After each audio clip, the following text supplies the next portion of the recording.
Good evening and thank you for joining us. I'm John Carlin. And I'm Rachel Lucas. Tomorrow, the community will come together to lay Susan Williams to rest.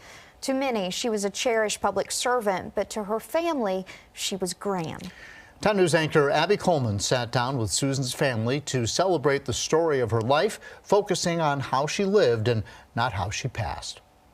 She was a very short woman, I'm going to be very honest, but I would always describe her as like the fittest, shortest, strongest, and scariest woman I know. Susan Williams, a small but mighty force. Very strong in who she is. I had a chance to sit down with Susan's son Trenor and her granddaughter Charlotte to paint a picture of the life she lived. 81 years of service, of incredible impact, again, to the people that she loved, to the community that she loved so much.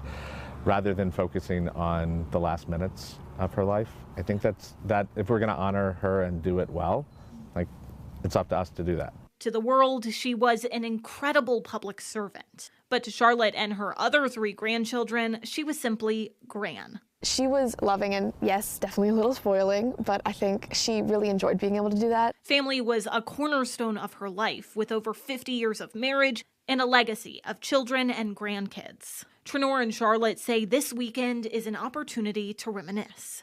Gran loved giving. Like, she literally started planning almost 12 months ahead of time. I would find stuff under the bed where, like, when we would come to the house, like, there's a spare room and all the presents would be under the bed or in the closet. She instilled her passion for service in Trenor and her other son, Adam, who are both determined to carry on her work. It's why I wanted to go into family medicine. It's why I believed in primary care. It was that connection. And with the current company, Socially Determined, that's focused on social risk for those folks with food insecurity, housing instability, financial strain. I mean, she's the reason I started the company. Trenor hopes his mom's legacy will continue not only in the lives she touched, but also in the lives he and his family will continue to impact. The care that we have for each other and how important that is. Abby Coleman, 10 News, working for you.